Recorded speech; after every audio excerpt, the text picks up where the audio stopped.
Assalamualaikum warahmatullahi wabarakatuh. Selamat pagi anak-anakku sekalian. Bagaimana kabar kalian hari ini? Saya harap kalian dalam keadaan yang baik-baik saja. Pagi ini kalian bertemu kembali dengan saya, Bapak Joko Sunarwan. Hari ini kita akan belajar mengenai daur air. Mari kita simak ilustrasi berikut ini. Daur air. Daur air atau siklus hidrologi adalah sirkulasi air atau perputaran air dari air menguap menjadi awan. Dan apabila mencapai titik jenuh di awan, maka akan jatuh dalam bentuk hujan air, salju, atau es. Demikian seterusnya. Inilah gambaran proses daur air. Peristiwa daur air. Yang pertama, evaporasi atau penguapan. Evaporasi adalah proses penguapan air yang terdapat di rawa, laut, danau, dan lainnya akibat terkena panas sinar matahari. Pada tahap ini, terjadi perubahan wujud air dari bentuk cair ke dalam bentuk gas. Yang kedua, kondensasi atau pengembunan.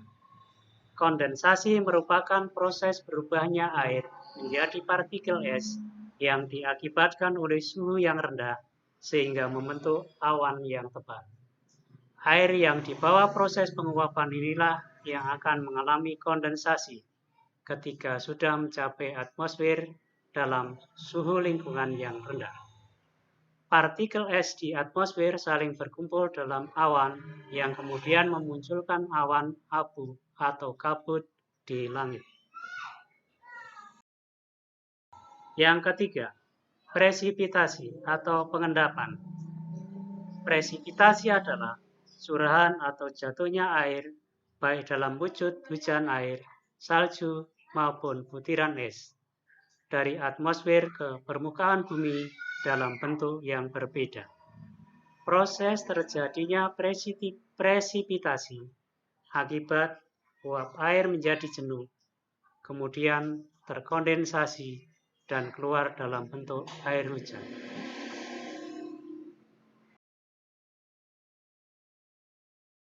Empat, limpasan atau aliran air di permukaan tanah.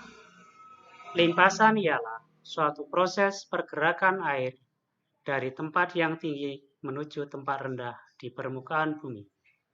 Proses pergerakan air ini berlangsung melalui saluran-saluran air. Contohnya, danau, got, muara, sungai, laut, hingga samudra. Dalam proses inilah air yang mengalami siklus hidrologi akan kembali ke lapisan hidrosfer. Yang kelima, infiltrasi atau penyisipan.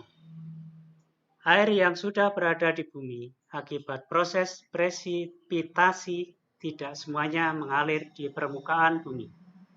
Sebagian kecil dari air tersebut akan bergerak menuju ke pori-pori tanah, merembes dan menumpuk menjadi air tanah.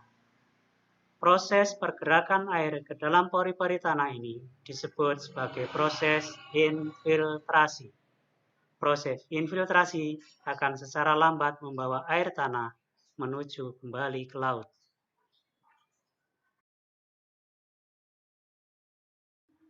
Dampak perubahan iklim terhadap daur air. Yang pertama, pencemaran air di mana-mana. Yang kedua, kekurangan air bersih dan sanitasi. Yang ketiga, hilangnya keanekaragaman hayati. Yang keempat, terjadi kekeringan dan banjir.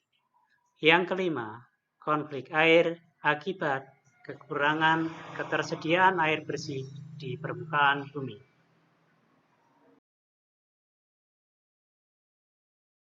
faktor yang dapat mengganggu daur air, penebangan hutan, efek rumah kaca. Demikianlah anak-anakku sekalian penjelasan saya mengenai daur air. Semoga kalian semua dengan penjelasan ini bisa semakin memahami bagaimana peristiwa daur air tersebut. Semoga bermanfaat. Assalamualaikum warahmatullahi wabarakatuh.